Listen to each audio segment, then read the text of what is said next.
Within the Faculty of Health Sciences. I'm well aware that many disciplines are currently in the field contributing in the respective communities, and I think it's apt for us as academics to be in our community as well. This is our community of practice, and I think we've got such an advantage and an opportunity to make every day a Mandela Day, because we have that platform to ensure that there's social responsiveness in our classrooms, etc. So, Mandela Day revolves around Mandela's legacy. And yes, it's nice and well to celebrate it on one specific day, but I think the sustainability and the long-lasting effect that we can have is far better if we try and make every day a Mandela Day. So our legacies, his legacy, his values are enshrined in our university. And if we look at our vision and mission of our faculty, it's apparent that social responsiveness is paramount and key within what it is we do in our faculty. So today is an opportunity for us just to have a reflective time to interrogate our practices within our classrooms, how we can effectively, bring about that social responsiveness as academics and scholars, but then also to impart that with, to our students so that we can hand over that baton and also ensure that his legacy is somehow, reaching communities that are deserving of it and are needing it. So today is a very interactive day where we are going to be discussing, we're going to do a lot of introspection, and hopefully we'll, leave the venue not only with this, Prof. Kiet used the good feel feeling, but actually that, listen, this is how I can approach my learning and teaching practices in my class from today onwards. So we have invited Mukta Rabban to facilitate the workshop for us today, but the key word is facilitate. There's lots of discussions, there's lots of interaction, and there's a lot of engagement that's going to take place. But Mukta, I had asked for a short bio, and he really gave me a very short one. It was about 2 lines. But when I did my research, it was a bit longer. But anyway, so Mukta is a lecturer within the Department of Linguistics and Applied Linguistics. And they are housed in the School of Language, Media and Communication in the Faculty of Humanities. But he also coordinates the Humanizing Pedagogy project in the university's LT Co-Lab. And I think that's what caught our eye more than anything, to weave that humanizing pedagogy in our approaches and to be more cognizant of that within our spaces. So at the Nelson Mandela University, he had also formally coordinated the language short courses, and prior to joining Mandela University, he was an English as a foreign language teacher and lecturer in the Middle East. So he's originally from Port Elizabeth, and he's completed his tertiary education and a scholarship in Saudi Arabia. his research interests are critical humanizing pedagogy in online language learning contexts and open learning and social justice in South African higher education institutions. And I think that's hitting the nail on the head. That's exactly what we are going to be reflecting on today. And as a directorate and faculty, we'd like to thank Mukta for availing himself, and it's really under difficult circumstances. He's actually had death in the family. So our condolences to you on that as well, and thank you for your commitment for actually still coming this afternoon. And before we get into the formal discussions, I would like us to actually do a Madiba style dance. So we're going to dance before we start, and Prof. Geert is going to lead us. So if you can all get on your dancing shoes. Can I just please play? Can I please play? Yeah, I think so, yeah. You should have said this is an icebreaker. You can't trust me to be the leader. I'm cute, but I don't think I can lead amongst the people here. I'll take my jacket. So, wherever you feel comfortable. We were part of that, and this is a song that we wrote for the tribute of one of the greatest South Africans in history, Nelson Mandela, and we'd like to open the show tonight with a tribute. So, as you heard, it was a song dedicated to him at a concert, and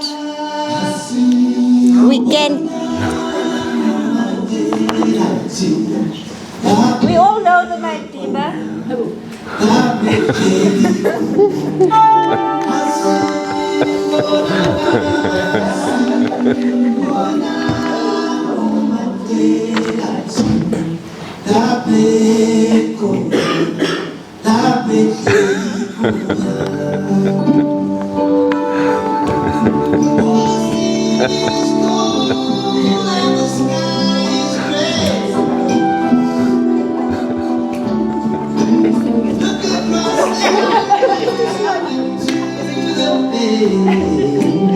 But you're making it fast.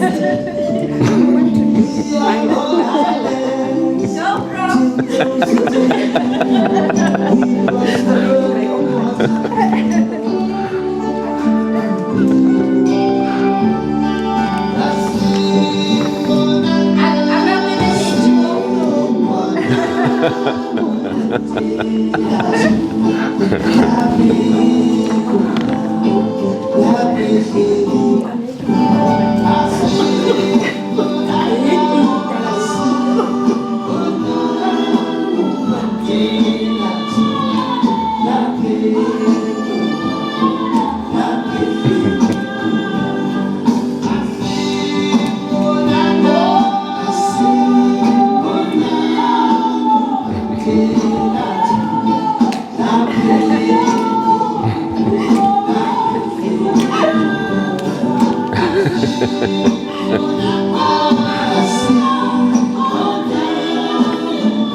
As long as we've got the arms right, that's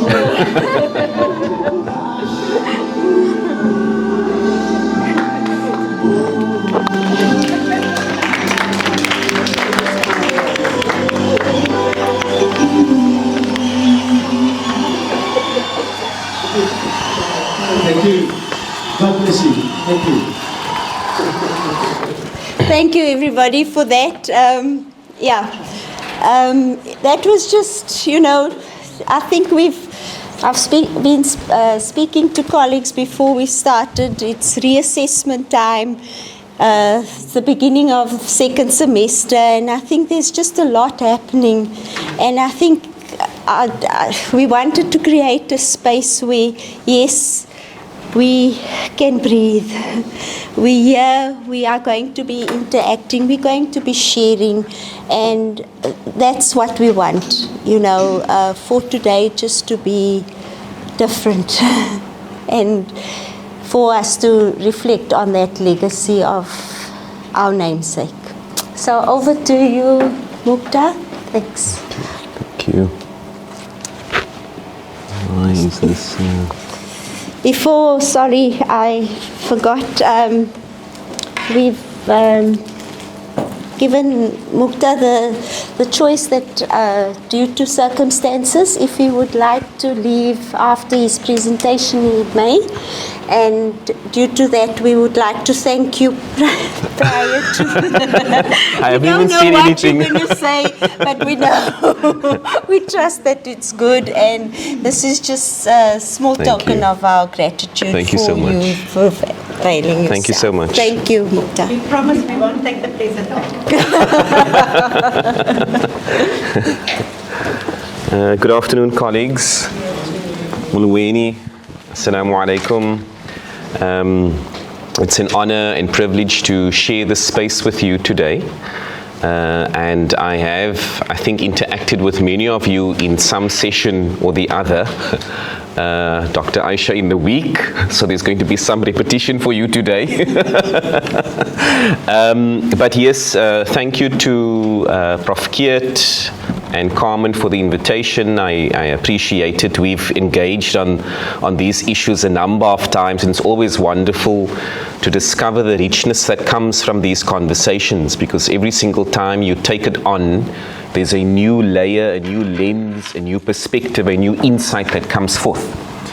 And so I know I've been given a certain amount of time today, and I'm going to try and have a conversation with you.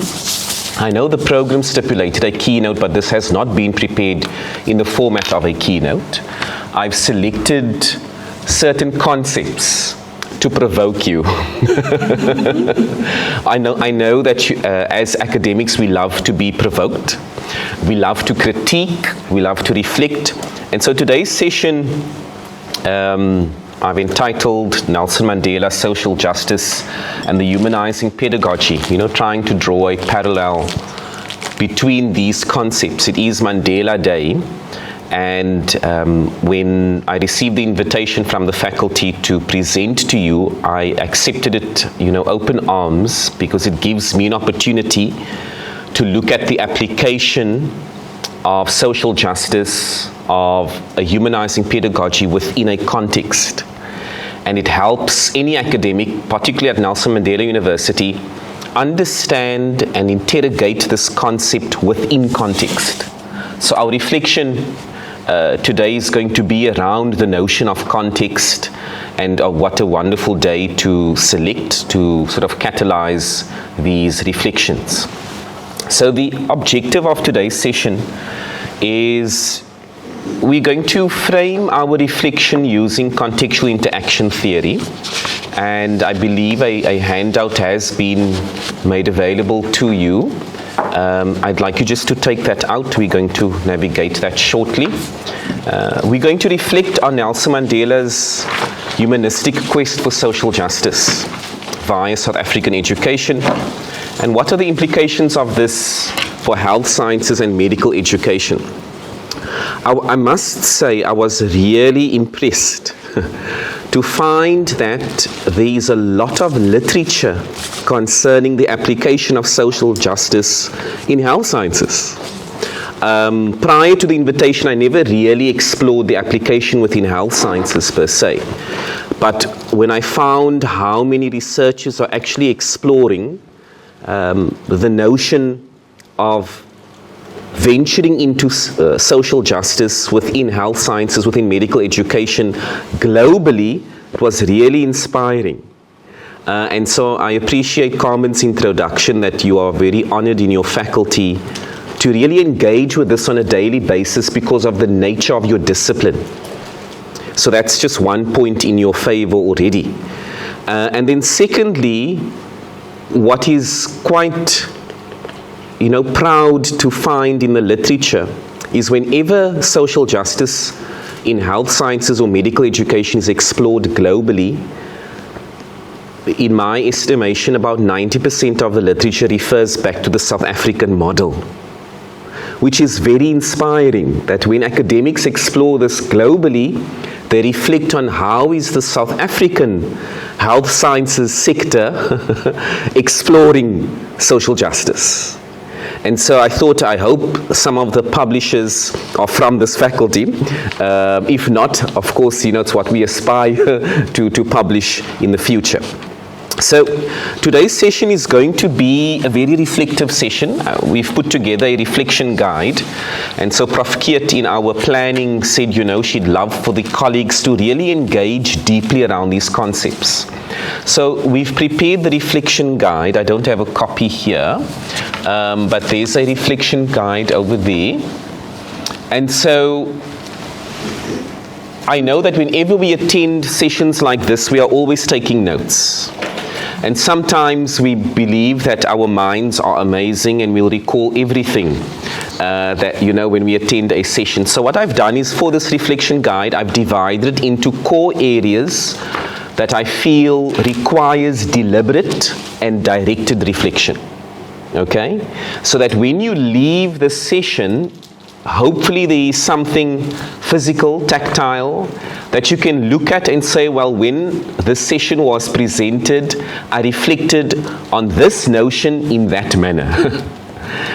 Because whenever we reflect on, essentially we are engaging in what they call legacy learning.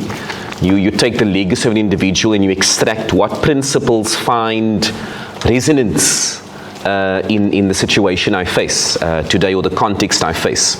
So we're using contextual interaction theory to frame our reflection, and naturally there are spaces available on all of the pages, and there are two main sort of figures that you must note, the one on page 1 and then the figure on page 4.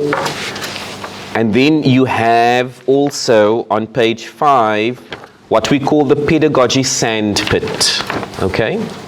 So this is a space that as you reflect, as an academic, I know that your minds are very trained. You can think about something philosophically and pragmatically at the same time. It's a gift that God has given you. Okay? So when an idea comes to mind, if there is a learning and teaching idea, initiative, throw it into your sandpit. So when we engaged in a research project at UCT, this notion of the sandpit came about, that, reflect on a child, that the place of happiness and exploration and innovation and creativity is the sandpit. They go into that sandpit without necessarily knowing what game they are going to play, but whilst they are engaging, the ideas come forth and they leave the experience feeling very fulfilled. That's why children love sandpits. And so for educators, we are saying don't let anything wall in your thinking, limit your thinking. You have the space. If something comes to mind, just jot it down, because you are at an opportune time before the next semester begins. You can reflect on what did you record in today's session in this pedagogy sandpit. Okay. All right.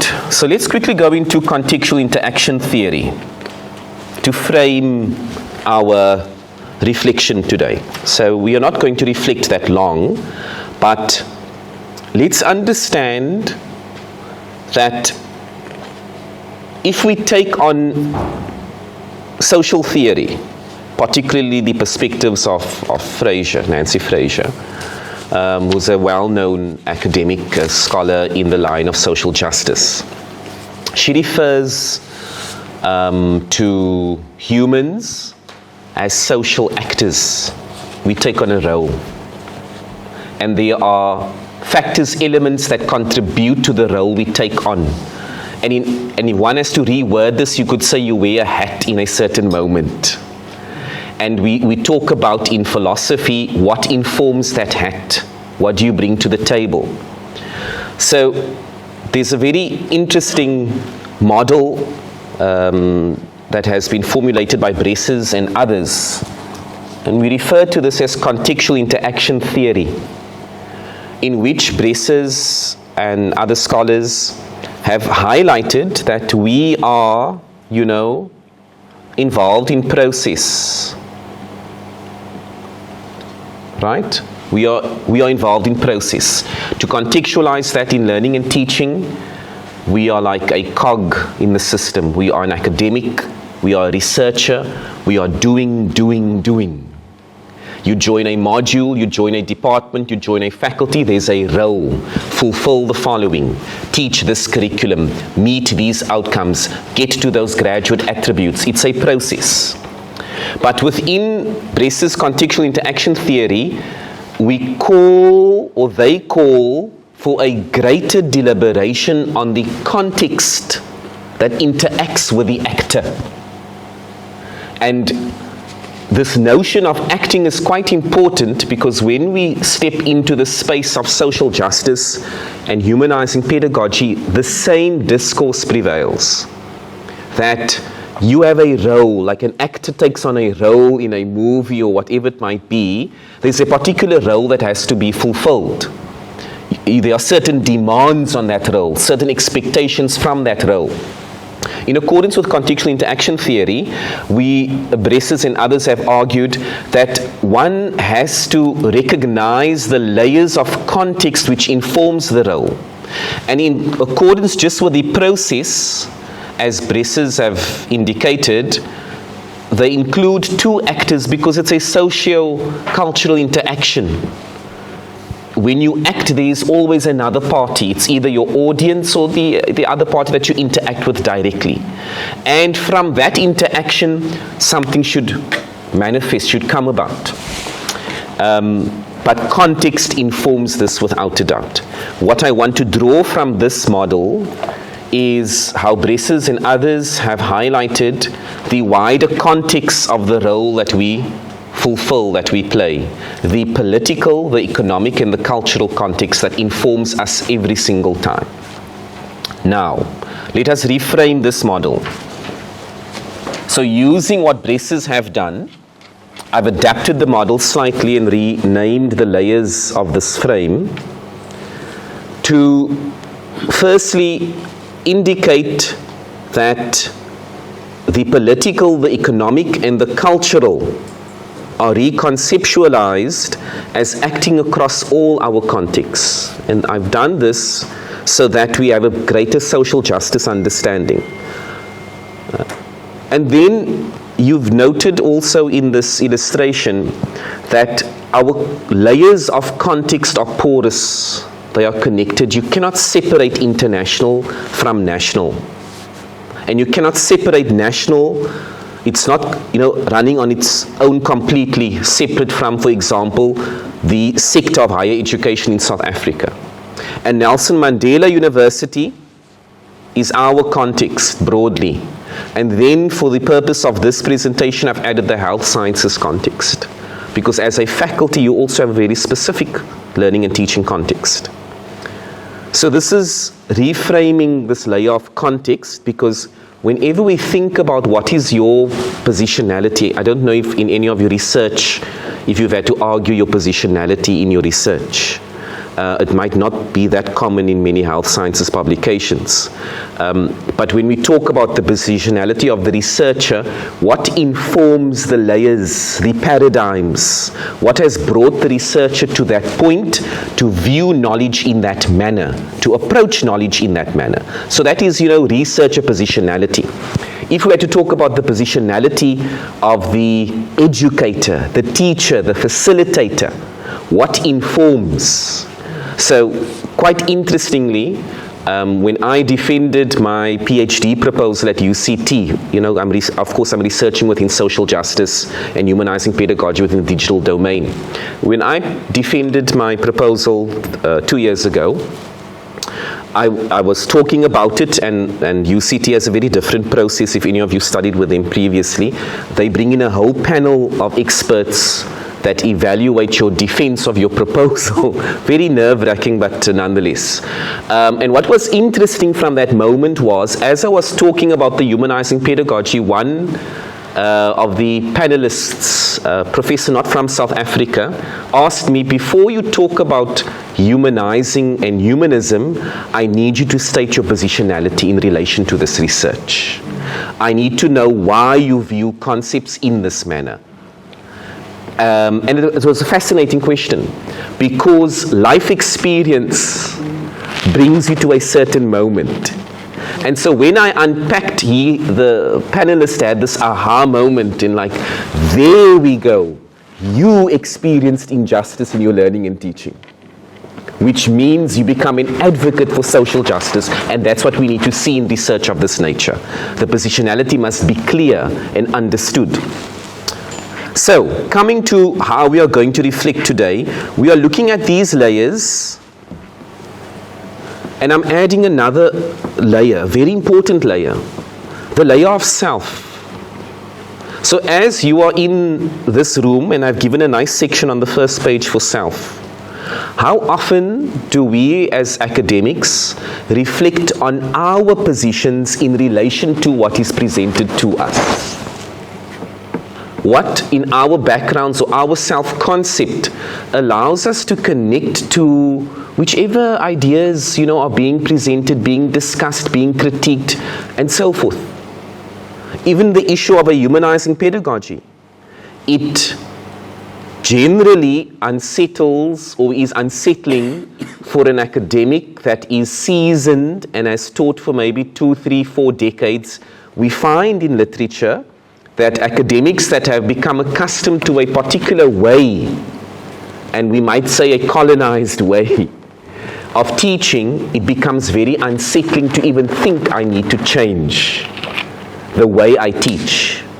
And even these discussions are had on higher levels at Nelson Mandela University when senior management reflects on which group of academics are more open to being transformative in their pedagogical interventions. And there's no hard and fast sort of like correlation. However, it is important that when you reflect on your context, you reflect on what brings you to a particular position. Why do you hold a view? Why do you react to a concept in a certain manner? So even the notion of self-introspection can be very challenging for an academic. We might not want to reflect on our identity in relation to a concept. At the University of Texas in the United States, they studied the humanizing pedagogy. It was actually quite a fascinating study. 12 academics that won awards at that university. They brought them together to examine why are they considered award-winning lecturers. And they found that the common thread was a humanizing pedagogy without those academics being aware of it. And then they reframed it, calling it relational pedagogy, because they were able to connect my position in relation to the content, in relation to the student, in relation to society. And because the academics were able to make these connections and be clear, this is who I am and this is why I am in this manner and this is who I would like to be, the paper is quite a fascinating piece, which I have shared as well. So the understanding of self is important. So as we just move through today's section, if a view is shared by a colleague, if you have a thought, if you find a concept unsettling, put it down there in the section of self, because you can interrogate it. I'm sure in the health sciences you might see papers or presentations or conferences that's being hosted in the Faculty of Education or the Faculty of Humanities, and you might think, what on earth are they talking about in those areas? Because disciplines are different, so just record any points of contention. Then the political, the economic, and the cultural are important layers, because that becomes the lens of social justice that I will also just unpack shortly. And then within social justice, we have the humanizing pedagogy. So using this as our framing, theoretical framing for the reflection, as we move through it today, please record where you see appropriate. Okay, so let's get to the purpose of us being here today. Nelson Mandela and social justice. In fact, when many reflect on the life of Nelson Mandela, they attribute Nelson Mandela as pursuing social justice in all avenues collectively. So he wasn't an academic. He wasn't an educationalist as well. But in the way he conceived transformation, there's sort of unanimous agreement that he pursued social justice. So when, I'm giving you a reference to a very interesting paper, when Nelson Mandela's life has, and of course you can imagine that his life, his legacy has been examined via diverse lenses, and there's a particular lens where they explored how does he pursue social justice. They find that he did it in two main areas: education and democracy. Those were two defined areas where he sought to champion social justice.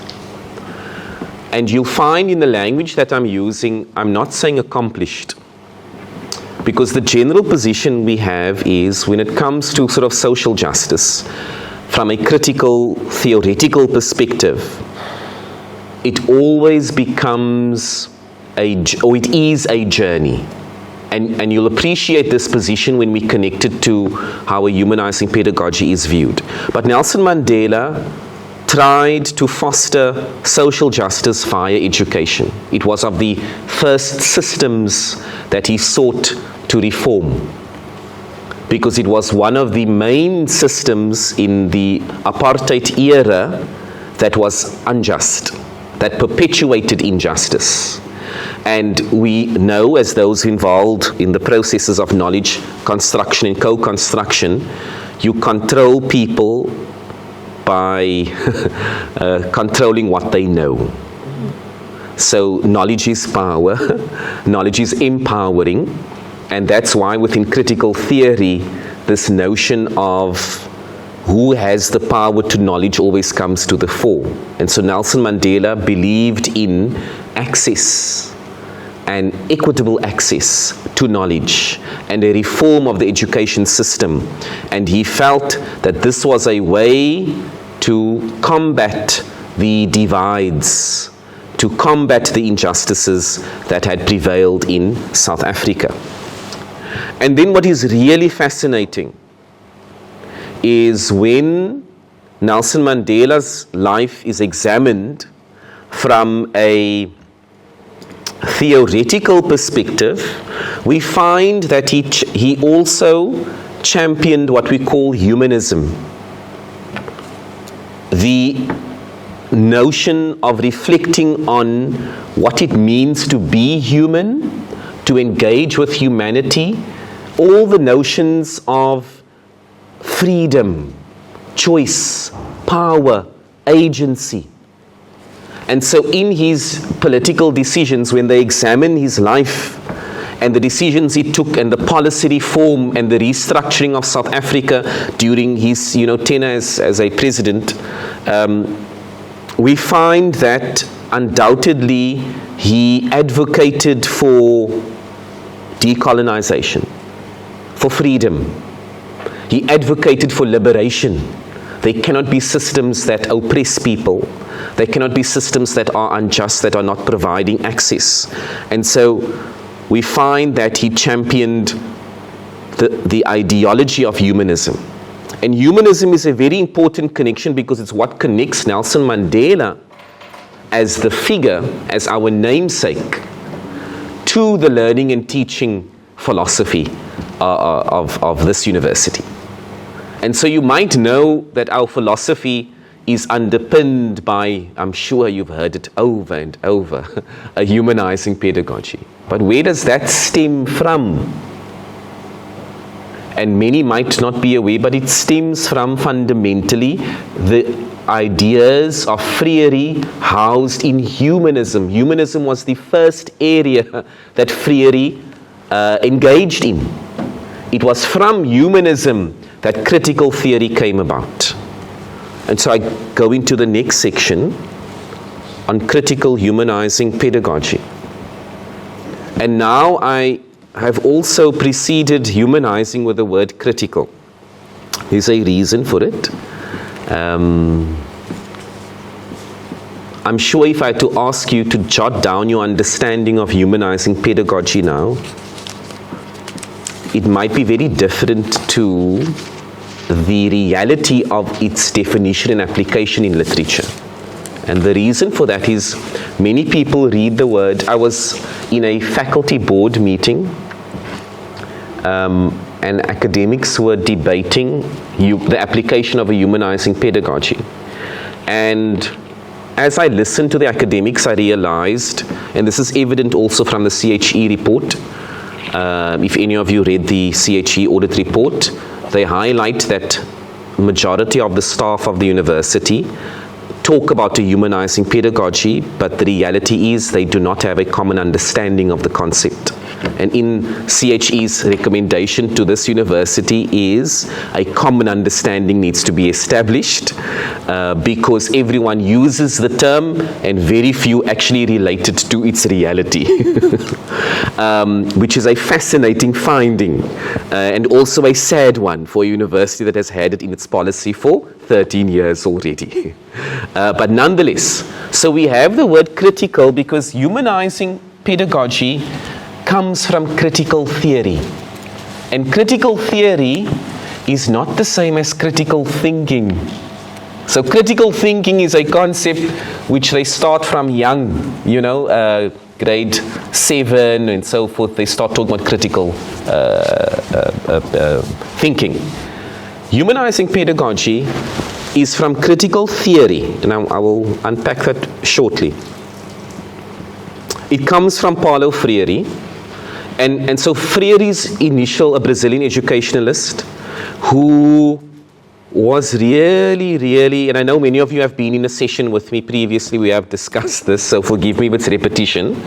Perhaps you need to reflect on whether you've applied anything since that previous discussion we've had. But it comes from Freire, who critiqued the education system. And so he had really radical views on what it means to be a human. And he viewed the education system as a dehumanizing space. But now I don't want you to imagine that or infer from the use of dehumanizing an unfriendly space. We often say a humanizing pedagogy, we think a humanizing pedagogy is to be nice to your student, to your colleague. That's applying the humanizing pedagogy. I often hear colleagues saying the university wants to preach humanizing pedagogy, but management does not know how to be humanizing with us. That's not humanizing pedagogy. That's humanizing in its literal sense, but that's not related to, it's sort of an insult actually to the theory. And so I've heard academics also say, I think with the session that Dr. Aisha was in earlier this week, that is a humanizing pedagogy giving the student assessment after assessment, opportunity after opportunity. No, that isn't the humanizing pedagogy. Freire argued humanization from a critical perspective. And here we are talking about critical theory. And when you go into critical theory, the issue is about power. It's about power relations. It's about who has the power and who has been disempowered. And so when Freire said that education is dehumanizing, he spoke about the power of the system to remove elements of the humanity of parties in it. So in education, what is oppressing the student? What is oppressing the teacher? Because it's not only the student. So Freire argued that, as Salazar interprets, that humanization is the process of becoming more fully human as social, historical thinking, communicating, transformative, creative persons who participate in and with the world. This issue of participating is really important because just quickly reflect. If you had, when they do humanizing pedagogy studies, which we should really start doing here at this university, the effect of it, they look at to what extent can the student participate in a particular context. and I don't think there's been a study like that conducted at this university yet, to evaluate to what extent can your student participate in the learning encounter you've configured. So as an academic, you plan the encounter. I have my slides, I have my assessment, I'm going in, this is what I'm going to do, I have 70 minutes to teach, whatever it might be. This is the encounter. We assume as academics, that is the encounter mapped ideally for 100% engagement, and we will have 100% participation from the student. And we step into the space and we preach knowledge. And whether there's a 50% participation, 30% participation, we get the job done. Because we must finish our syllabus. Right. So Freire says, if the system doesn't reflect on how much the participant can participate, then it is dehumanizing. Imagine going to a space and the person speaks. If you've traveled, you go to a place and someone uses another language, you are cut off from the conversation. You start becoming frustrated. Now imagine you are also told you still need to sit in this talk for 15 more minutes and you understand nothing. What happens to you as a human being? Fundamental functions of a human, the ability to communicate, to understand, to think through this, you've cut that off. So academically, if the educational encounter robs the other human of understanding a fundamental characteristic of being human, the one has oppressed the other. This is Freire's radical views. That if for example, in South Africa we speak multiple languages, right? Many people are bilingual, trilingual, and so forth. And if people want to, and I'm going to use the colloquial term Skinner, if people want to Skinner, they often change the language because they assume, okay, you won't understand, right? And they do it also to intentionally exclude the person from this communication. In the academic setting, there is a discourse, academic discourse that prevails. It's part and parcel of the system. Freire says re-evaluate the system. Using contextual interaction theory, re-evaluate your context that informs the process that you form part of. So, with humanizing pedagogy, if there's one thing I need you, my beloved colleague, to be clear on, is that the work of a humanizing pedagogy, of humanization, of humanism that Nelson Mandela lived as a value, is that the first step is getting to critical consciousness. Not thinking critically. Very, big difference. It's a huge difference between thinking critically and critical consciousness. And, we often refer to it by its Portuguese term, conscientização, which means critical consciousness. Has been translated to critical consciousness. And this area of critical consciousness is the secret to unlocking the application of a humanizing pedagogy. All scholars in the line of social justice research, humanizing pedagogy research, have highlighted there is nothing you can do as an educator, as a teacher in the humanizing pedagogy field until you've reached critical consciousness, until there are deliberate avenues to get there. And what is critical consciousness? It is learning to perceive social, political, and economic contradictions. It's learning to perceive, it's taking the moment to reflect on what are the social, and in Freirian terms, socio-cultural, political, and economic contradictions or areas of oppression. I'm doing a study in my faculty at the moment, and my colleagues always laugh when I have the first question, identify the sites of oppression in your module. And they said, wow, I don't want to believe I'm an oppressor. But there is oppression. And of course, this is Freirian, this is Freirian language. He's quite, that's why they call him a radicalist. Because he says it is, the minute you remove aspects of humanity, it is dehumanizing, therefore you are oppressing. And if you look at the language of Nelson Mandela University, we want to liberate. I love that in our vision. Liberate human potential. That's in our vision of the universe. We must liberate. And I had a conversation with the DVC saying, liberate them from what? Who's harming them? We are. So now we are saying we want to liberate you from ourselves.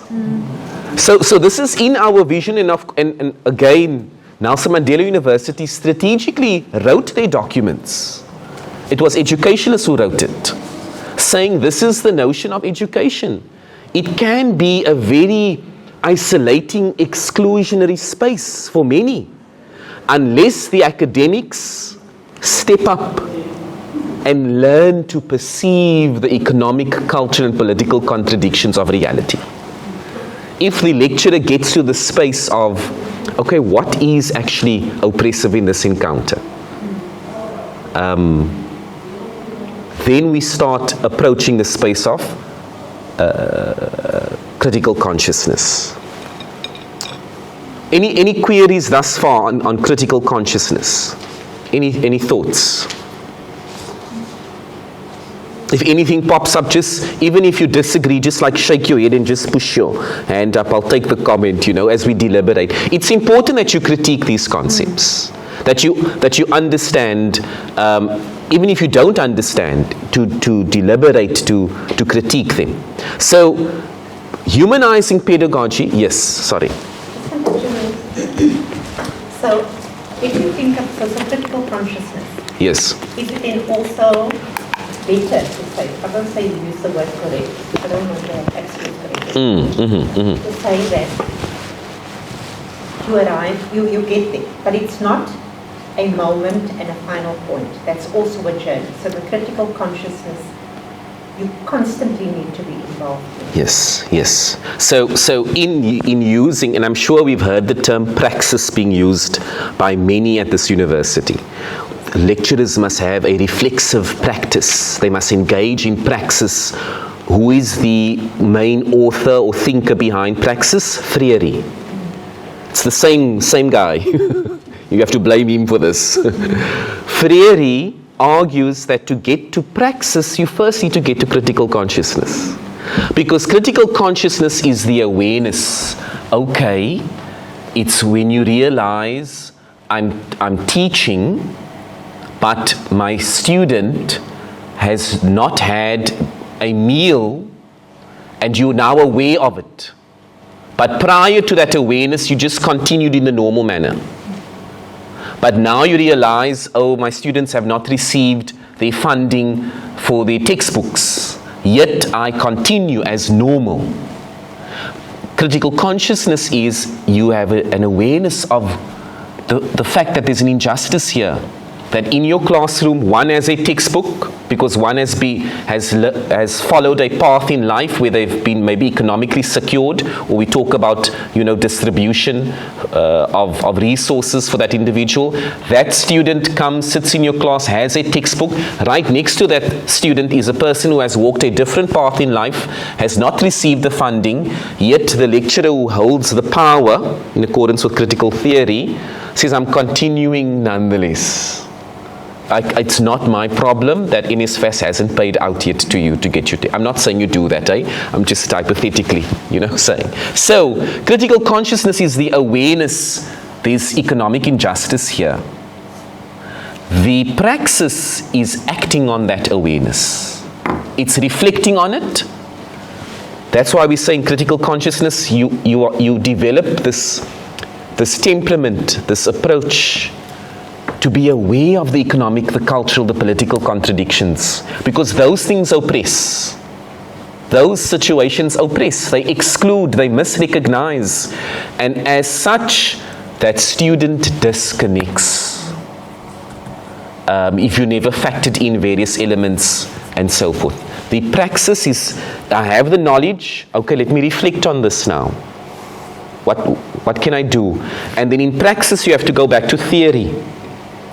So now you go in search, how are other lecturers What practices do they engage in to respond to a situation in which people are not, or students are not, all don't have textbooks? Okay, this lecturer did that. So I loved how Carmen said you're a community of practice. It's lovely to have a faculty that views themselves in that manner. So what's the other one doing? Okay, they are diversifying how resources get distributed. They're perhaps considering the issue of cultural access, linguistic access, and so forth. And then you take action. And so the first step is critical consciousness. The second step is reflection. The third step is action. Okay? Right. So critical theory, critical pedagogy, spans a number of areas, but it promotes multicultural education and sensitivity to cultural difference. And what I loved in doing a literature review of humanizing pedagogy and social justice application in health sciences is the issue of cultural sensitivity, cultural awareness, even the debates around it within health sciences is fascinating, because they critique how some health science programs just do it on a surface level and don't go beyond it. And in accordance with the humanizing pedagogy, it goes beyond just simply saying, okay, these are the different cultures. It's getting to a stage of, okay, you are not only culturally aware, but you're also culturally sensitive and culturally responsive. It's not just knowing, okay, these are the cultures, the races, the language groups, the socioeconomic classifications in our country. It is understanding, okay, how do I connect? How do I respond? And your education programs are really important in that line.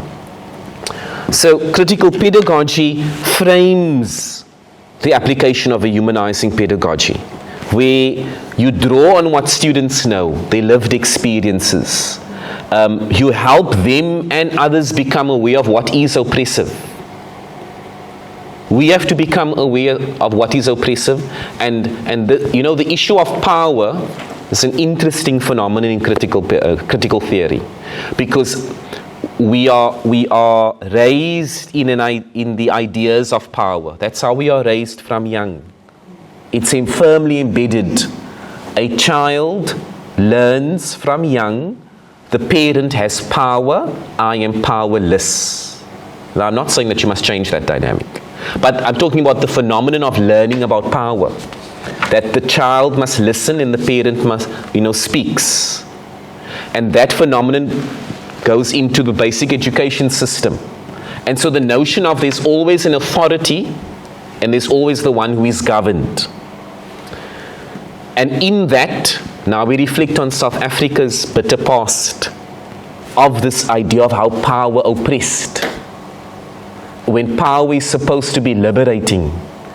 That's why whenever I talk to leaders in education, I did a study at UC under DHET via UCT 3 years ago on are there any academic, or what does social justice leadership in South Africa, higher education look like? And I interviewed a few academic institutional leaders, to see are there elements of social justice in leadership. And the findings of that paper essentially argue that when leaders share the power and distribute it without any consideration to enable others, it is social justice leadership. But when leaders hold on to power and keep others out, it's the classic model of dictatorship, authoritarianism. So it's fascinating because you have leaders who might say let's engage in social justice, but to do that you actually have to let go of power. You have to grant agency, you have to distribute it. And so the humanization part of critical pedagogy is when it focuses on what is dehumanizing in the encounter. And it would be interesting if you asked your students, and I have an activity in my modules that I have been doing for the last few years, is I ask my students to establish the human presence in the module, and they are given prompts to share aspects of their lives in whichever language they would like, And this is done online, so I can get to know them and they can get to know each other. But it's a very liberating activity, theoretically and practically. I just come from a module audit, and the auditor also told me that the students shared the same sentiment, that to be given the freedom to express who you are in a space that they thought was cut off was, very, they didn't use the word liberating, but I'm going to sort of paraphrase. It's liberating to, even when you meet your colleague and you find out something about them, it's a wonderful feeling, eh? Even if you know each other for 2, 3, 4 years, 5 years, 10 years, and that moment when I never knew you loved catching fish or something, And there's some freedom in firstly the person saying, I love to catch fish, and in the person receiving, thank you for honoring me with that bit of knowledge. It has nothing to do with our roles, our acting, but it's liberating. And so these are the notions which are debated. So when a space doesn't welcome humanization, because these are moments that make us human. When we talk about the literal application of humanizing, they spoke with a critique of emergency remote teaching, during COVID, and we had to go online. The critique of that, it lacked in it being human-like interaction. That was the major sort of overarching critique of teaching online. It didn't feel like we were teaching. I never saw students. The students couldn't see me. The students said the same thing. We missed out on the opportunity of smelling the lecturer, whatever it might be, or walking past us, or the corridor talk, all the aspects of human-like interaction. And so literature was using, the term humanize online teaching, but they weren't referring to critical theory. They were saying make it more human-like. That's a different area. Humanizing here is how do we make the space more liberating for people to be and feel more human. So you liberate from what oppresses.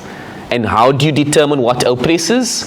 You need critical consciousness. Okay, let's quickly now jump to social justice. So, social justice, the ambition of a humanizing pedagogy is to work towards social justice. Nelson Mandela's life is summarized as having worked towards social justice. That he developed the capacity, it was in his nature, to perceive the economic, the political, the cultural, misrecognitions, misrepresentations, misframing. That if he found injustice, he strove to get a way to redress it.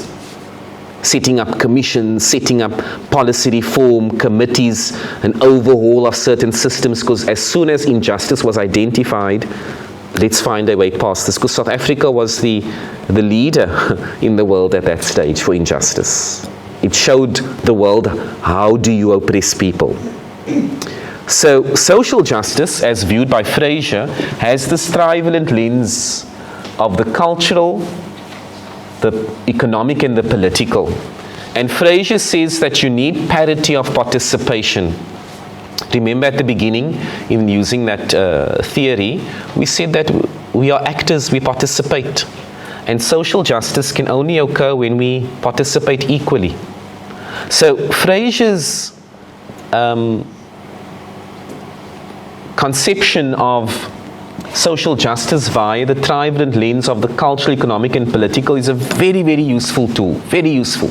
I've done a lot of research on this, and its application in various contexts. And the fundamental point of Fraser's argument regarding the trivalent lens is you cannot separate the cultural from the economic, or the economic from the political, or the political from the cultural. The three areas are required to establish parity of participation. You can't say that, okay, the student is economically, equipped or is resourced, so we've done justice. It's like during COVID, we gave all the students data, check the box. Everyone got data, you know. So I did a study during COVID on whether social justice prevailed in online learning, and I worked with 4 higher education institutions, and I interviewed 40 students, roughly, 40, and 6 lecturers to evaluate whether there was social justice prevailing. And one of the findings in that study was the students said they were given devices, given data, but had no clue on how to learn online. Was that just? So we need the various angles. And so Fraser says, you evaluate social justice by exploring the economic, the cultural, and the political. And this is the point of Freire. Perceive the economic, cultural, and political injustices. Perceive the oppressions occurring in these spaces. That is critically consciousness. That is being critically conscious. When you know there are injustices.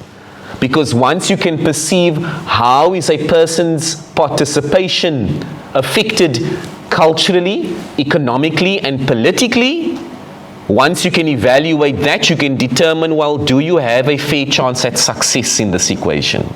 Do you? If you take a moment, and if I take a moment, we can then evaluate, well, that is the injustice, and now we need to respond to it. And so Fraser says that when you now that you have the critically consciousness, and Freire says you must take action. You've identified the injustice, you reflected on it, you consulted research, and the third step of Freire is take action. You can't just sit back, okay, I know you are battling. You take action. Because that is transformation. It's not theorizing, it's very much practical. Fraser says the response to injustice will be 2-layered or 2-tiered. Either in-state outcome, the actual problem that the student is experiencing, then your response is ameliorative or affirmative. And I'm just going to touch on that first layer, because the second layer is transformative. It targets the root causes. So economically, culturally, and politically, transformative change is usually done via policy work. When there's a complete overhaul of the system, NSFAS re-evaluates funding. That's not in the power of a lecturer. But a lecturer has ameliorative power in the way you execute a practice. So let's try and bring this home as I now close the presentation. It's very useful to use Fraser's model of social justice to evaluate what is the social injustice, economically, culturally, politically. So you take your learning and teaching moment and you push it into this here. In fact, to become critically conscious, you need to obviously engage with your student. In the first week of lectures, to evaluate what is the level of participation and capacity of participation of your student cohort. Imagine what you could do if you had that knowledge. Imagine what you could do in the first week of lectures if you knew how many have access to devices. Hypothetically, if you had access to such information, how many are, let's talk about first years, how many are computer literate, hypothetically, how many have data, how many have a meal to eat, various areas. Imagine if you were aware of where are the inequities. And so, to become critically conscious is a continuous process because the areas of consciousness range and change.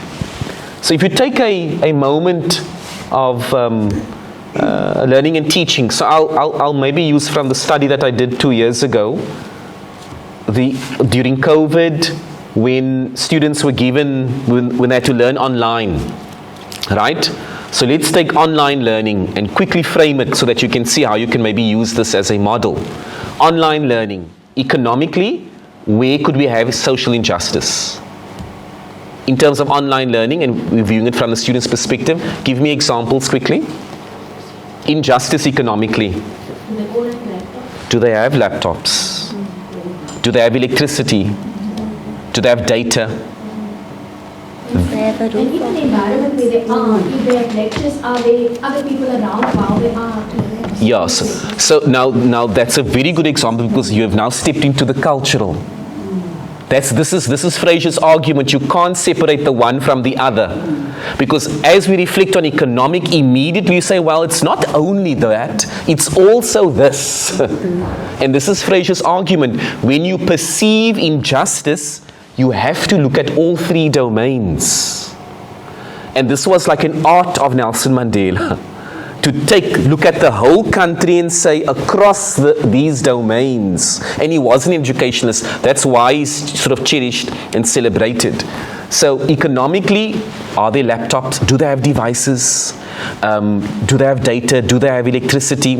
Essentially, has there been appropriate distribution? If not, we say there's maldistribution. That's Fraser's term. Culturally, now we go into the environment. So when I engaged the students in that study, in the cultural domain, they spoke about being able to learn online. No one taught them to learn online. They can make TikToks, but no one taught them to learn online. It's different skills. No one taught them about concentrating when the lecturer is not physically in front of you. So they disconnect, or they log in and they walk away, because no one prepared them. Similarly, lecturers said in that study that I conducted, no one taught them. The institutions just said, go ahead. Here are devices, or do you need devices? Do you need data? We'll give you data, and put voiceovers on PowerPoints, just get things out. And lecturers are saying, no, I just want this COVID to be done and to go back to a lecture venue. So that's cultural misrecognition. When one student said to me in that study that I conducted, I didn't understand the word upload and submit. What's the difference? And I thought this is an important cultural misrecognizing space. How do we engage that linguistically? And then politically, did they have a say in it? Do they have a seat at the table? Did you ask the students, did I ask the students, would you like this online? Would you like the PowerPoints? And where students have a say in their learning. But in accordance with critical theory, the power is with the teacher, the lecturer, the educator. No, because I only know how to make a PDF from my PowerPoint slides, that's the only thing you're going to get. But if the student said, if you asked the student, well, you ran a survey, whatever, you gave them a seat at the table, and majority of the students says to you, you know what, we would prefer the learning in this manner, that is the student's voice. And so Fraser says you respond affirmatively, you do something about it in your capacity. You can't transform the system, you can't get rid of COVID, you can't control the amount of data going to them, but in your capacity you can target the state outcome, the end state outcome, how that student experiences it. Okay? Not everyone has a device in the first week of lectures at the beginning of the year. All right, so I'm going to accommodate how I possibly can. You run a survey, you get student voice. Okay, I'm not going to work from the textbook for the first 2-3 weeks, whatever decision you take, because I don't want the student who doesn't have a textbook to feel excluded. And you plan accordingly. In other words, you've become aware of the inequities. So I close my presentation with some literature findings of social justice and critical humanizing pedagogy in health sciences. And they are fascinating studies, and the recommendations that they provide, colleagues, is to take up social justice in health science curricula.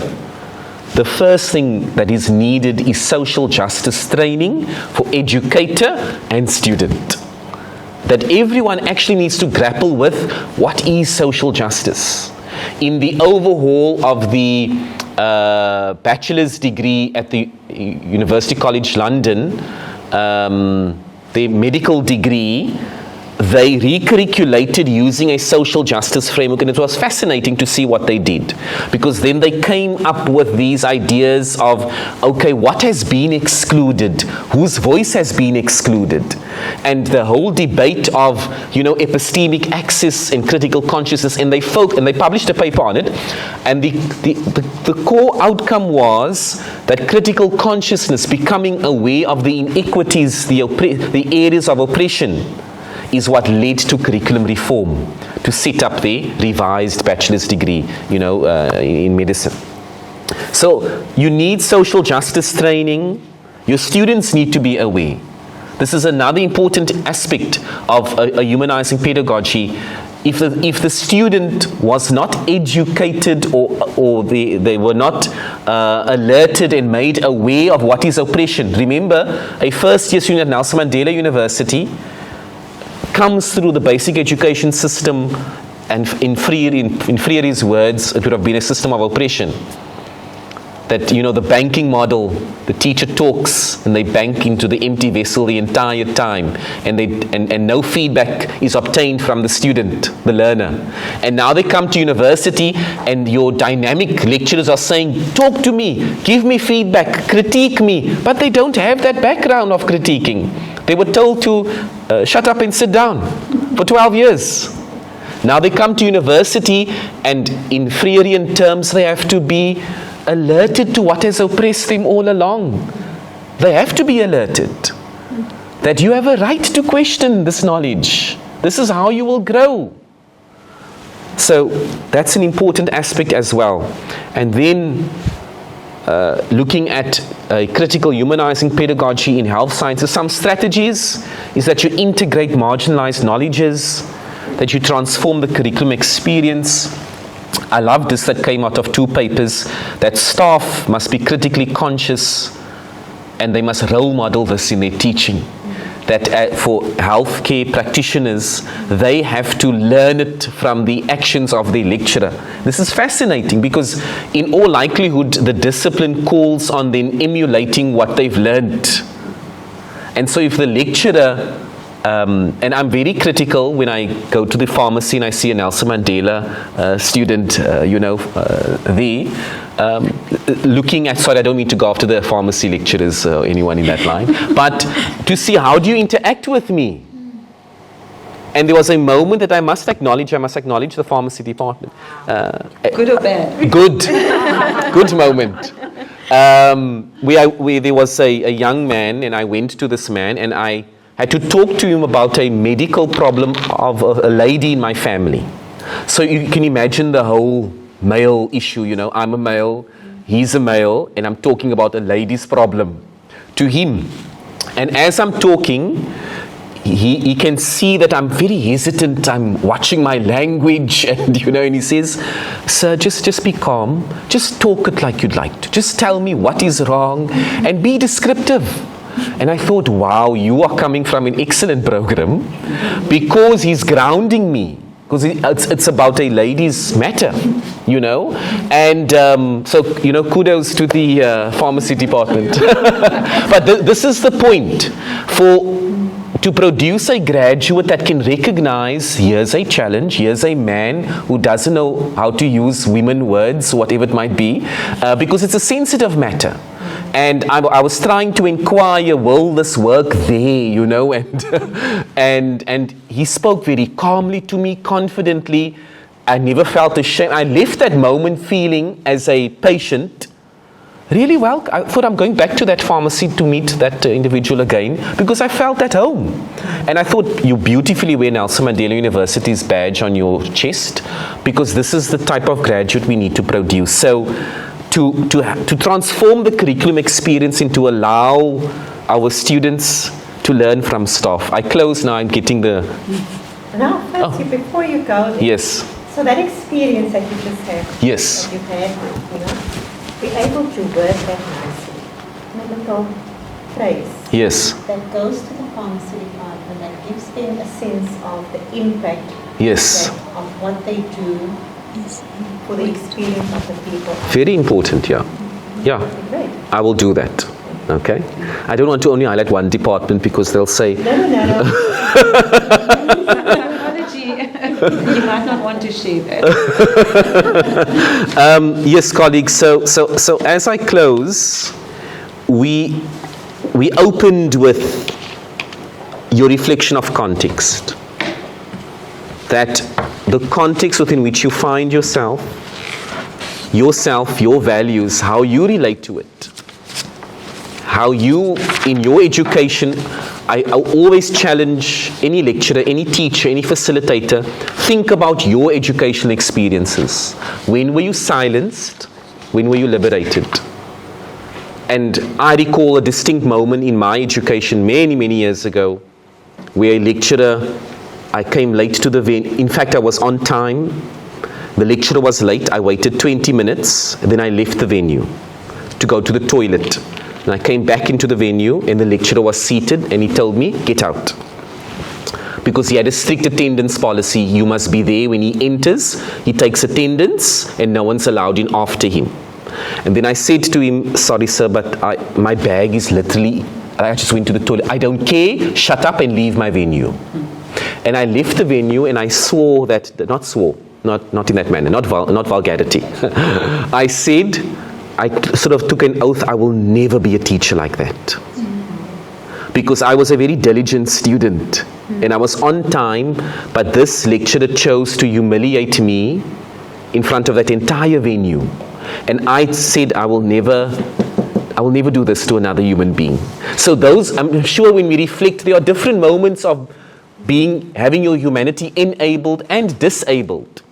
And this is the argument of Freire, that you become critically conscious of what disables humanity in the lecturing, in the learning and teaching space.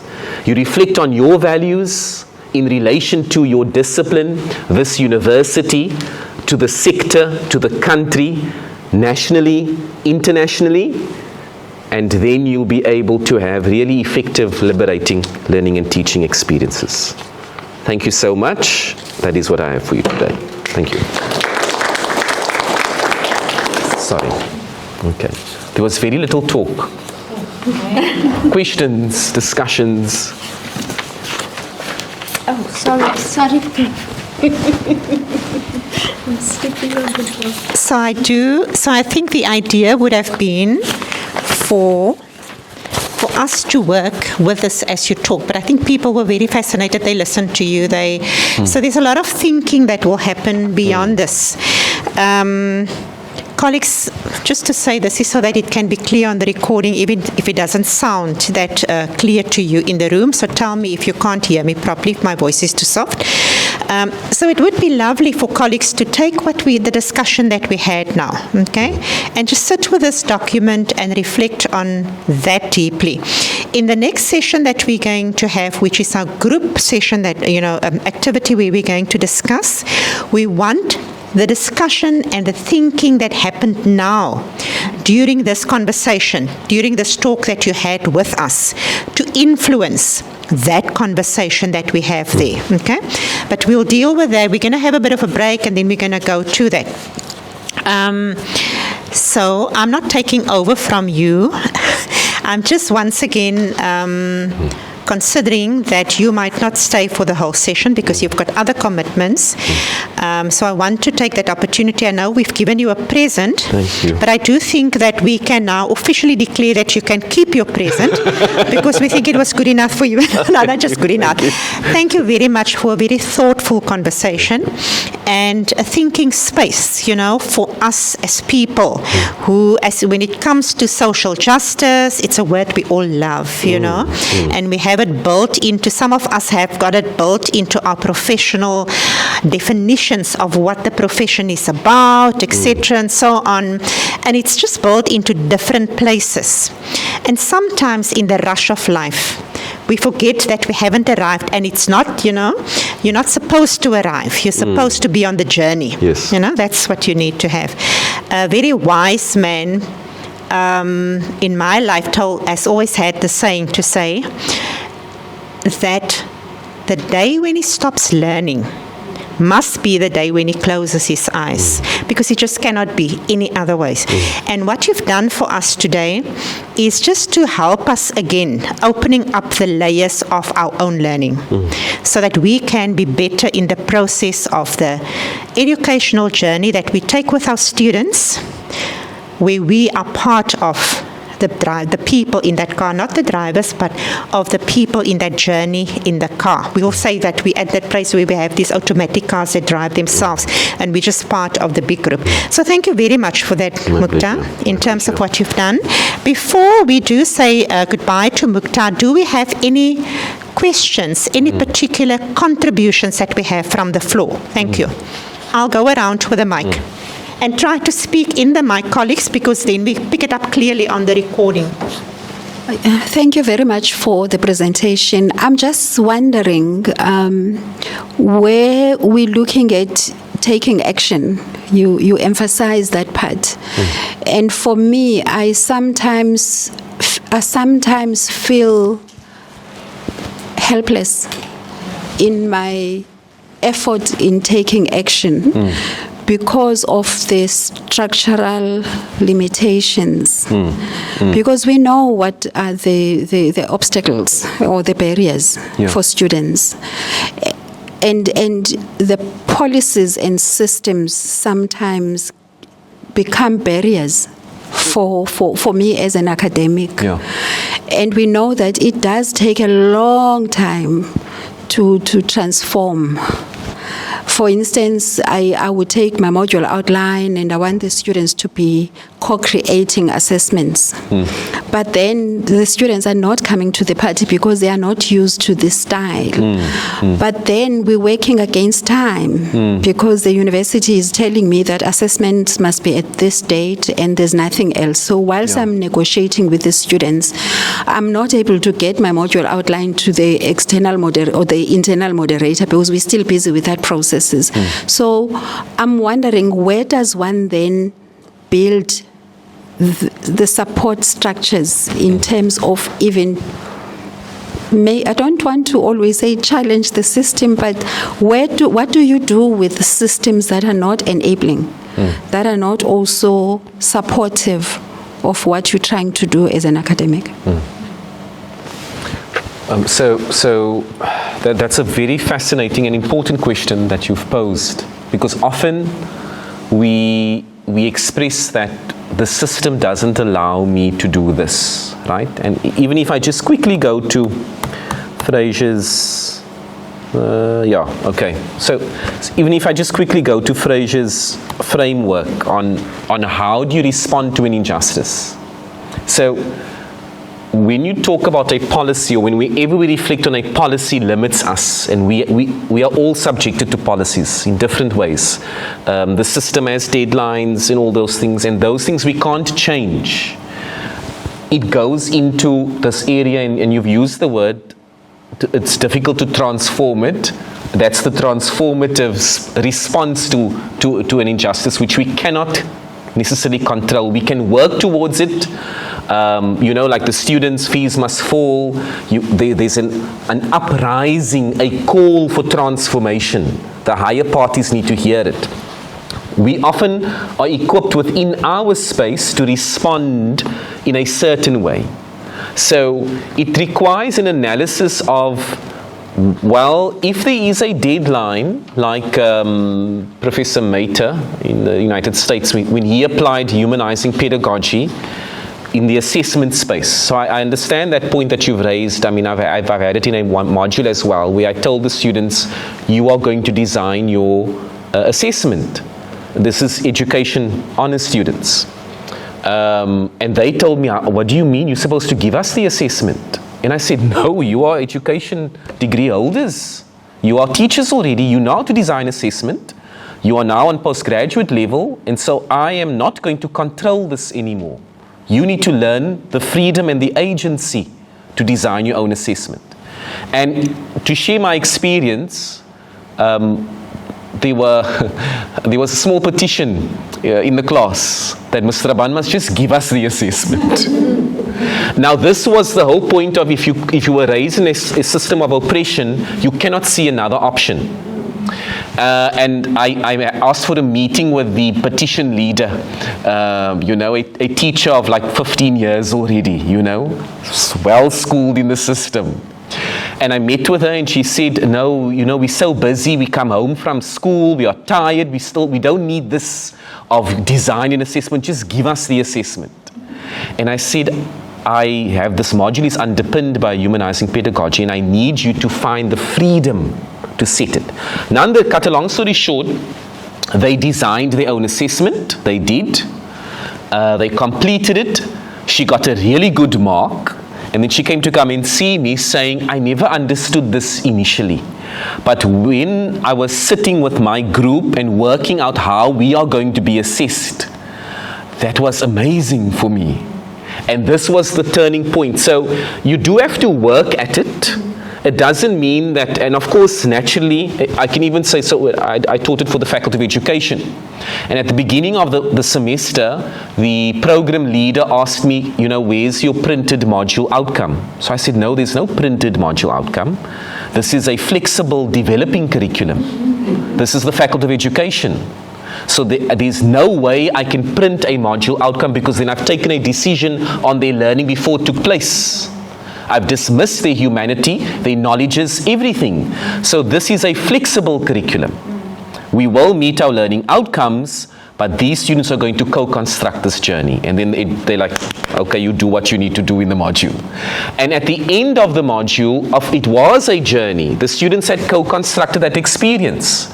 In the first lecture, I told, now these are education students, so it's a little bit easier from a disciplinary perspective because they understand curriculum development. So I could tell them, the university, the system needs us to get to these outcomes. You're going to map this journey, and I'm just a facilitator of this pathway.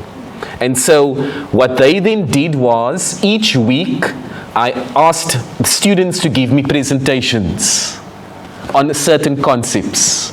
They shared what they did, and then I would add in what I feel is necessary in terms of the curriculum. But we leave that session with a co-construction of knowledge around a concept. And every session for the education students it ended with experience. So what does this mean for your classroom? Because they are teachers. So that was very useful. So you have to look at what is possible within the system. Professor Mater does the same thing in the United States. You have a deadline, marks must be captured by then. It must go to the moderator, internal, external, by that date, and we then send it. And I wrote to my moderators saying that you will get the final overview a week or so before. It must reach you, and the moderators were all happy with it. But of course, again, it's education, so there's more flexibility. But if that's not possible, we explore another avenue of how do you co-construct. But if we say that the system stops us, then we are defeated. There's no transformation. Thank you. Thank you. Colleagues, you did say that you're not going to be good with time. Yeah. We're not good with time, just to say that. But I do want to stimulate some of the conversation. So I'm prepared. We will take 2 more questions if there's questions that you need to respond to before you go. Can you still take 2 more? We're going to have that comfort break because it will help us. And then we're going to have the session after that we'll talk to you about. And what I will do at the end there, I will take some of that time that I was going to have on the way forward. I'm going to make it in 5 minutes. I'm good at talking fast, okay? So, any other questions? Yes. Or comments that people want to have for Mukta? Yes.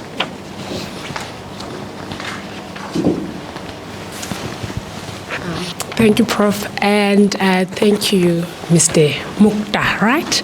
All right. For me, thank you for your presentation.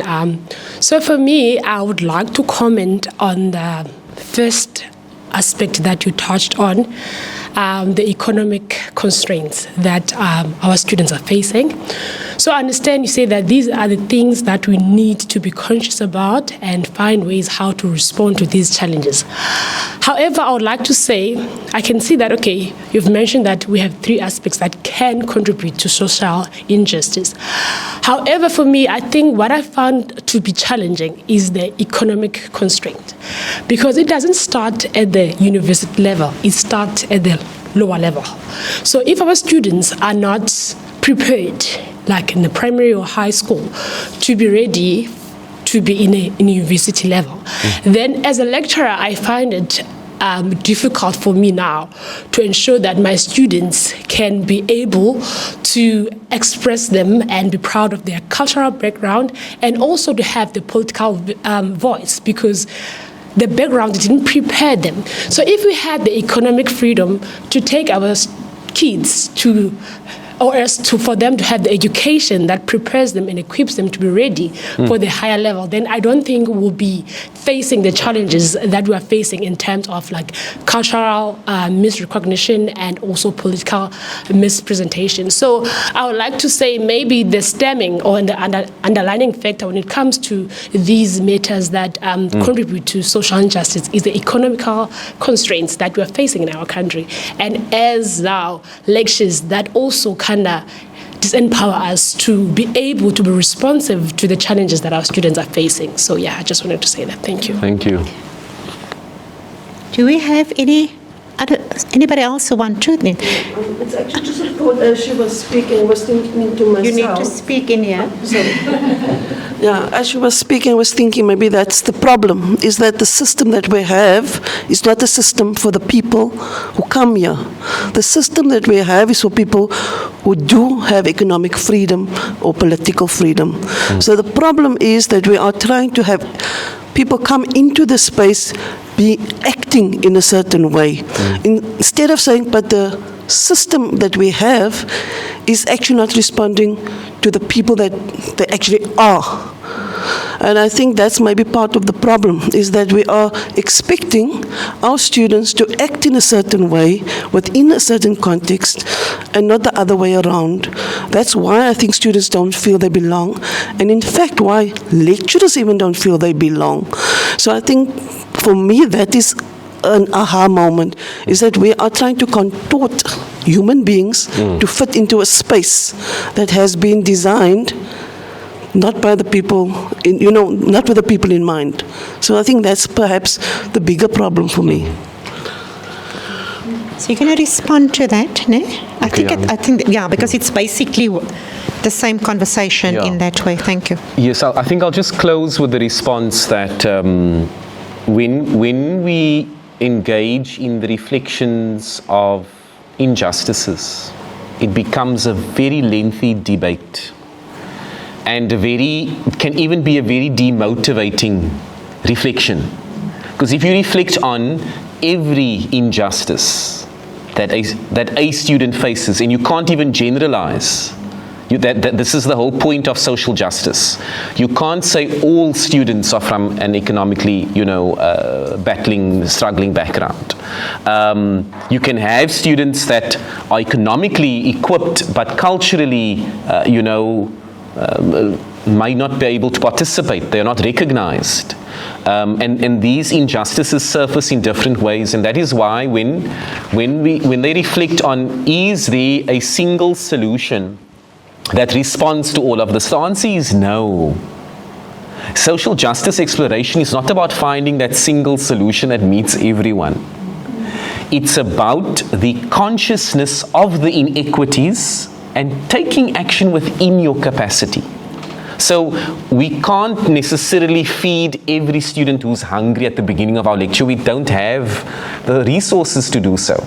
But if we look at, I think it's the law faculty that implemented a measure for the students who are hungry. There are sandwiches apparently in the law faculty. One of the academics told me that that is a need. Anyone who doesn't have something to eat, they can go and have a sandwich. The faculty looked at that so that at least there's some equity in that line, that people are going to a venue not hungry.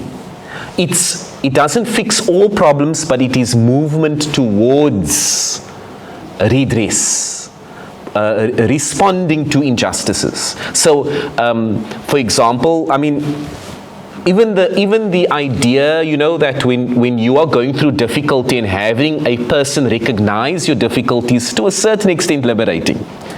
You phone your friend, I went through this, you talk to your spouse, and they just listen, there's some liberation. They just need to listen to you. So even acknowledging, if you, and I try and do it in my lectures as well, starting a lecture, and if I pick up that the energy isn't there, then I'd ask, are you tired? Are you hungry?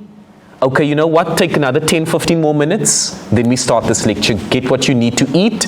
And if some say I don't have, then I'll say, you have a sandwich, share with him. Just to create, and they actually do it. But it's just the recognition that can also play a role. You don't solve the world's problems, but this is the trajectory that you want to be on, to be aware of the inequities and to take action within your space. Then we are aligning to a social justice trajectory, and as Prof. Keet highlighted earlier, there isn't a destination. So we're not supposed to be overwhelmed with all the inequities.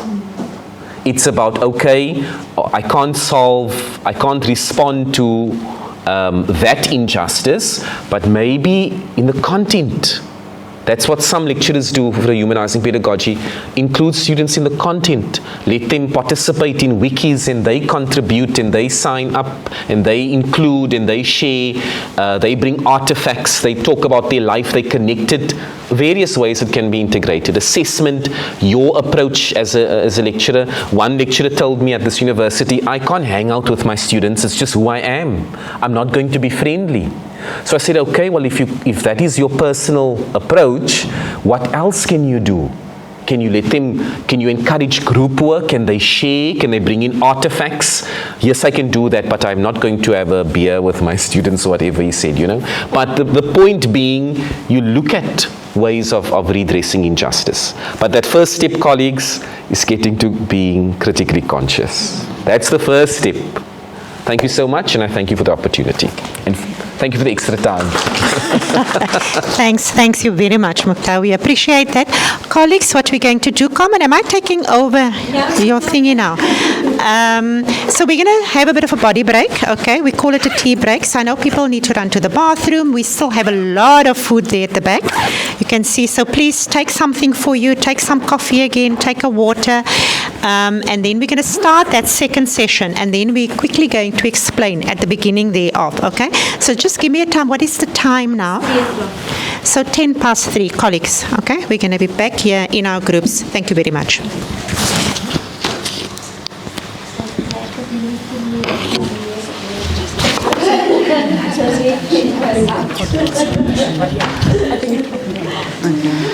Just understand better. I didn't even understand. Yeah. Because I think when it comes to social justice, I had to think about it. But yeah, the presentation was really nice. Let me go to the bathroom.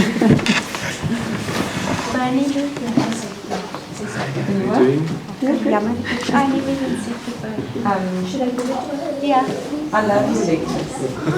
It's part of, you're going to use it in the discussion now. No, it's just So I listened to Oh my word! and I always talk about Mr. Rabat. I loved it. Oh my word! Now I feel exposed. No, she's doing engineering. Oh, okay. So you do the first years. Yes, and I keep official telling, prom. and I can't tell you how many times I told the pharmacist. I must just correct. We need Mr. Rabat teaching us students in first year. To do what you do beyond the whole writing and anyway, no, I must just the one, and sometimes my daughter's name is Rachel, so she also liked to, Rachel Berry, she liked to be under the radar. Yes, I think you invited her to, you have a meeting right at the end of your year, and she said, Mr. Rabana's invited me to this thing, but I don't want to go. She's such a hard under the radar. Yeah, she never wanted to be in a, so she did go. And I said, no, she just showed But your, the one that I wanted to say to you, projects, the Beast where they've got to write, where they've, and my son is also Joseph Berry, he was there 2 years ago as well. Where they've got to write, and I can submit, and then for me, that's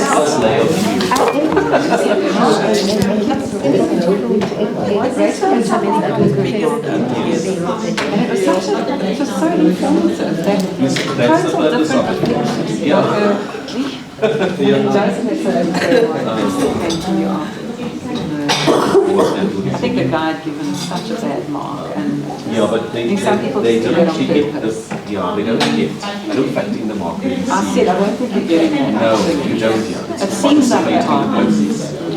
So they see a mark on the system, but I do explain to them that you're going to get a participation mark for peer, irrespective of how your peer reviewed you. Because he was very Yeah. No. But, I don't know where he. no, it's a good and the approach, the thinking behind that is we love to assess others and critique. It's the nature of human beings. We love and you finding- learn by doing it. You learn by doing it, and then also, of course, you not get feedback from a peer. It's such a good way for you to interact with people. Yes. Because suddenly they're using it to mark. Yeah.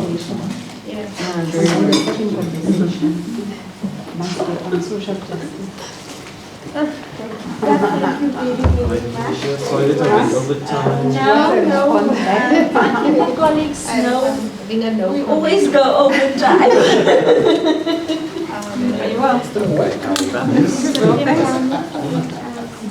Sit down. Not saying we've got to, the lecturer's got to show how to do it. So we were out at Sweden now.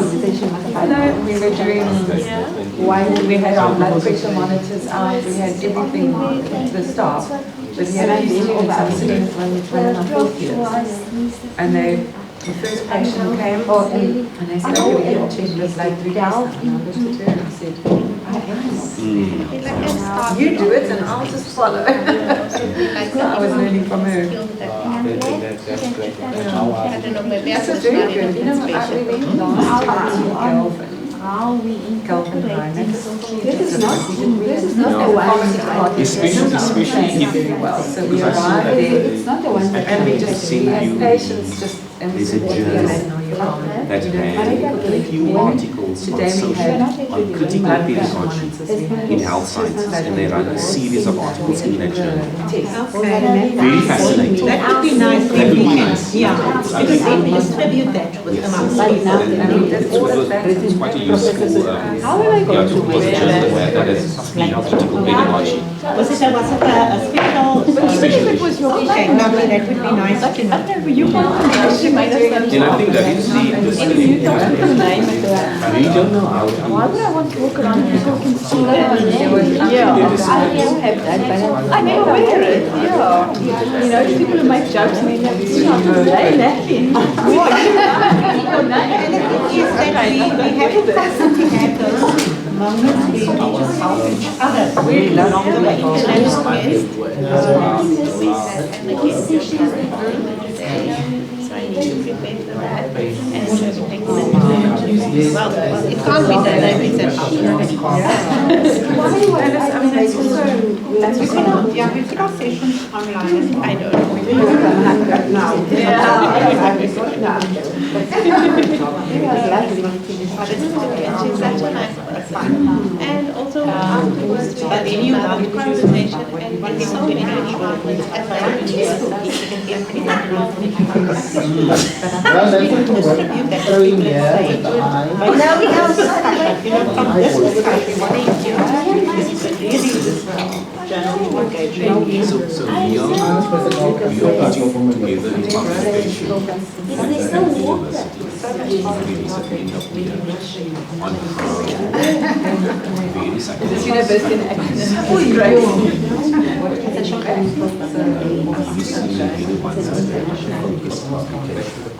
because we've never put one out, which was a little bit irritated that I consulted on Bosch's publication. So I think this faculty is really well experienced. It is really an amazing contribution to South Africa.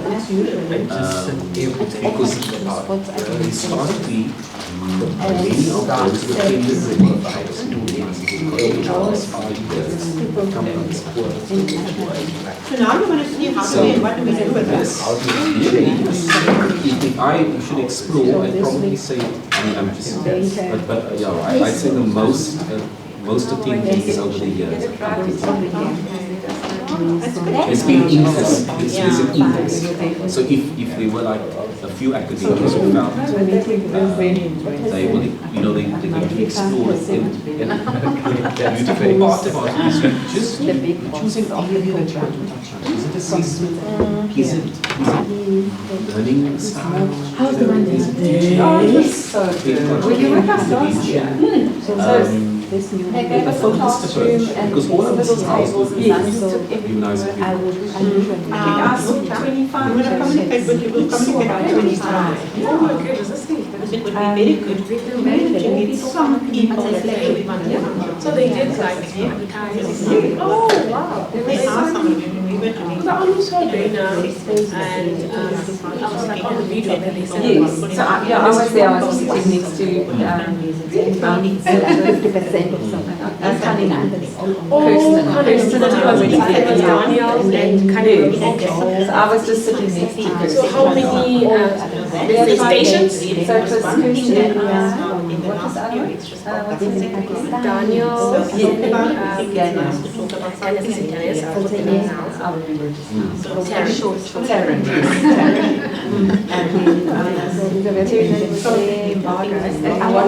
Dr. Kay was there, Sandy. That's a learning space. They, I didn't see Mulela, they weren't in this room with us the whole time. Yeah, no. Full York. It's She helped actually, a lot in fact. She was like our actress that she Lily, obviously. whilst this university With Yellow was an policy, amazing. the publications doesn't match the history of it. Yeah, there were lots. So every 3 years, they ask me to present the DHEA to get more money. Yeah. And I have to face this comment from them saying, you asked us 3 years ago, what have you done? You will say, okay, what we've done institutionally. But it is in reality, you see to the said it was a technical company, guys, we put it present at all of the universities. And they do consult with me, in various ways. But at our university, the expectation is from PhD team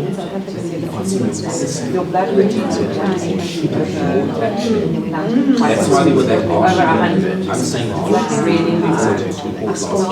that if you're harsh, you say. That was one of the things.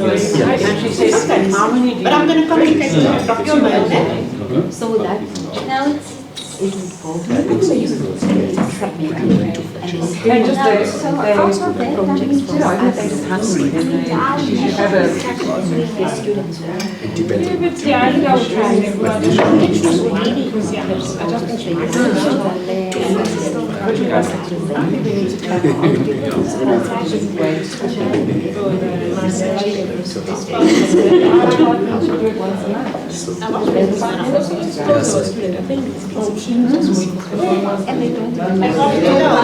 I walked around with it. Today I sat at Mandela Day, it's 3 days, with my fourth year student and me. I first said to her, well, you'll have to remind me how to do the blood pressure, the sugar, because I don't really remember. And I let her do all the pricking, but it was the two of us, and we learned from each other. It was an incredible experience. And she's one of the pharmacy technicians. So she started now So I those. say based on the visual vulnerability. Yes, sorry, a paper. As a lecturer, you felt free in letting go of the pharmacy. And that interaction makes you feel more grounded. So that's very important. Very true. And then from her side, it's a different one.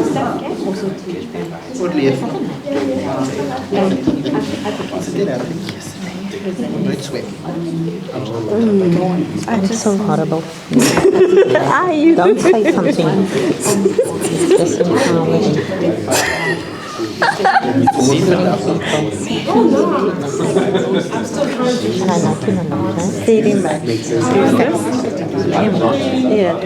Come on, you can explain to people the process now, or must you?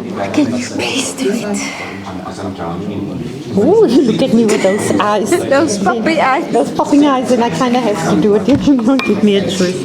No, why I'm saying I don't want to leave anything else. I want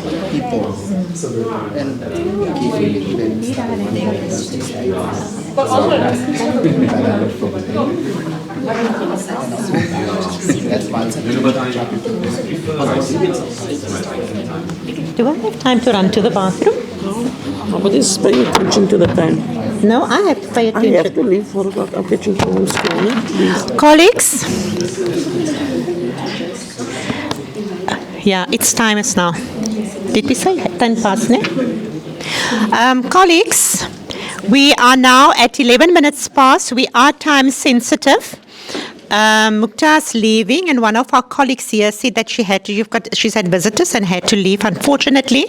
So I know that people need to, we're human, and we've got human activities and responsibilities in our lives. So we have to make sure sometimes that we manage time in that way.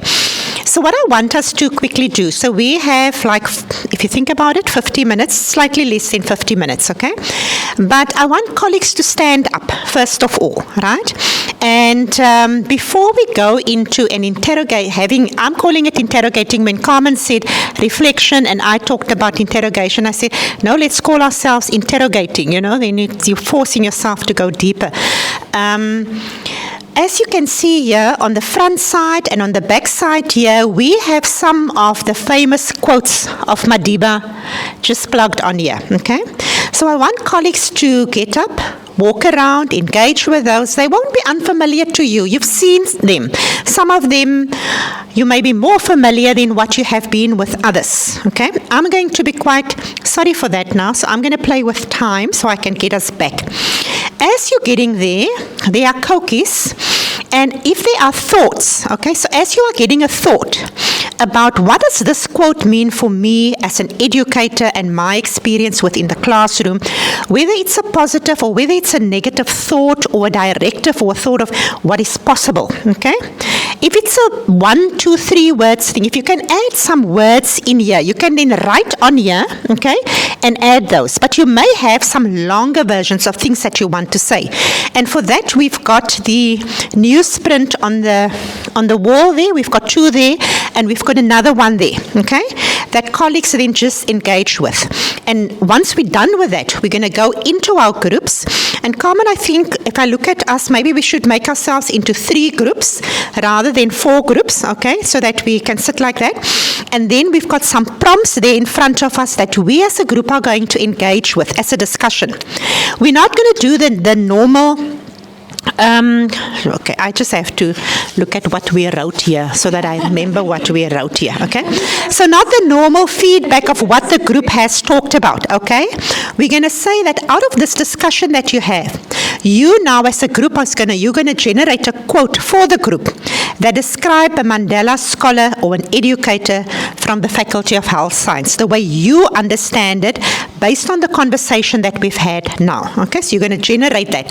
But to get there, with everything that we've already done, with a little, we call it a transit walk, although Mukta actually reminded us if you talk about a transit walk, we need to get out of the room. And we said, no, we've only got a little bit of time. This transit is happening here. And then this discussion, and then come up with that quote. Okay? Thank you. All right, colleagues. Yeah, no, we were looking at the weather as well. It was making, we were looking outside, but yeah. For this reassessment, we will all be coming back.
With a cookie, what are we writing? They have a cookie on the table.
Okay, colleagues, 1 minute. And I'm just looking at time, and my apologies. It's like that in a program. You give one area more space, you close the space for some of the others, okay? And that might become unjust, isn't it? Eh? Because I haven't asked you. This is the program. What do you think? How should it look? Because I'm not comfortable with giving over the power of making sure the program works, you know?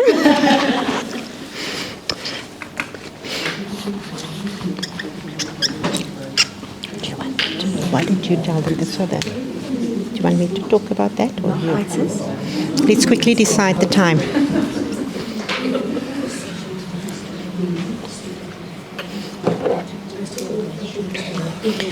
So that's we can even go to but you know, I just want people 45. I'm going to go to 30 to 50, 45. And then I just going to wrap up and I'm looking to people are then going to present. Go. Yes. Okay? Yeah. And that's the wrap up. Okay, colleagues, can I quickly ask, do you prefer, you see, I can do this, convincing myself, do you prefer we sit in the 4 groups as we are, or should we make 3 groups out of it? Do you want to join into, is that what people are saying? Okay, but then we can do that now. Okay, so you can join. Because that's the idea. And then what you see in front of you are there are 3 prompts, okay? The 3 prompts are really just there for you to engage with. And what is lovely about it is that we are from different disciplines within the faculty. So there are those ideas that comes out of there, okay? We're going to be busy until 15:45, okay? Then I'm able to wrap up.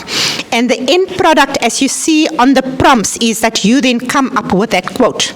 okay, that you think really represent that conversation and what we've been today and what that scholar out of this science faculty should look like. All right, I'm then going to join I'm going to join this group, okay, and then we can start. Are we missing one person? Not, okay. Thanks, colleagues. We can start.